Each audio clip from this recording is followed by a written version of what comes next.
Bom, mas então eu dizia que a queixa é a petição inicial da ação penal privada, assim como a denúncia é a petição inicial da ação penal pública, tá? Muito bem. Então, vamos falar da titularidade. Quem tem titularidade para oferecer a queixa, né? Bom, a queixa é de titularidade do ofendido ou seu representante legal. O CPP estabelece que a mulher casada não pode usar o direito de queixa sem o consentimento do marido, todavia, a não ser que seja contra ele ou dele esteja separada, contudo, com a Constituição Federal de 88, esse dispositivo se encontra revogado. É um absurdo que a mulher ainda hoje tenha que pedir autorização do marido para oferecer o direito de queixa. Hoje em dia, homens e mulheres são iguais perante a lei, não teria sentido manter esse dispositivo, pois o marido e a mulher estão no mesmo plano de administração do lar. Aliás, até se mudou no Código Civil, hoje não é mais pátrio poder, né? É poder familiar, justamente para não dar nenhuma impressão de que o homem manda mais do que a mulher. Aliás, na minha casa, quem manda sou eu, sabia? Lá em casa sou eu que falo mais alto e sou eu que mando, entendeu? A minha mulher grita, vem cá, eu digo, já vou, e assim por diante. Manda quem pode, obedece quem tem juízo. Bom, titularidade da pessoa jurídica. Alguém me perguntou numa aula passada se a pessoa jurídica poderia oferecer o direito de queixa, né? E nós fizemos aqui um slide especial para falar sobre isso. Então, a pessoa jurídica também exerce o direito de queixa através de seus diretores ou de quem os seus estatutos indicarem e pode ser sujeito de infração penal nos crimes ambientais. Bom, primeiro, pessoa jurídica pode ser sujeito passivo de crime contra a honra e ela pode mover a queixa através de indicação de quem pode fazer isso em seus estatutos.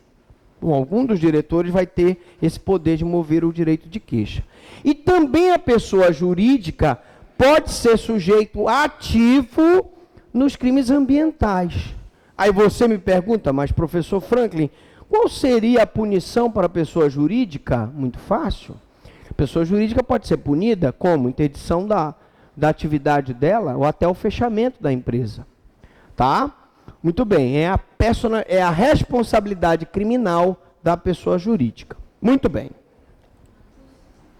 Renúncia. Renúncia é a abdicação do direito de queixa. Nós já vimos que a renúncia, ela é feita antes da queixa. E o perdão é feito depois. O que é a renúncia? É a abdicação do direito de queixa.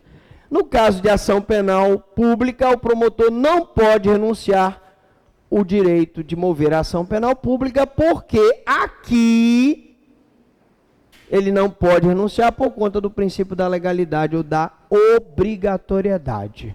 Havendo indícios da autoria e prova da materialidade, o Ministério Público é obrigado a mover a ação penal. E ela é irrenunciável. E ele não pode desistir da ação penal. Muito bem.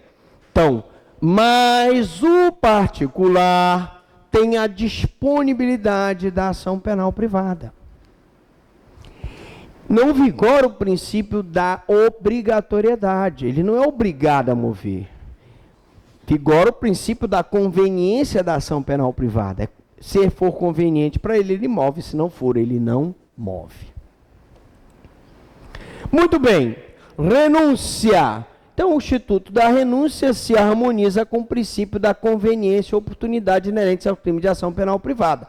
Acabei de falar que se eu tenho disponibilidade como particular na ação penal privada, não é o princípio da obrigatoriedade, é o princípio da conveniência e oportunidade. Conveniência e oportunidade é um princípio de ação penal privada. Obrigatoriedade, indisponibilidade, é um princípio de ação penal pública. Não vamos confundir.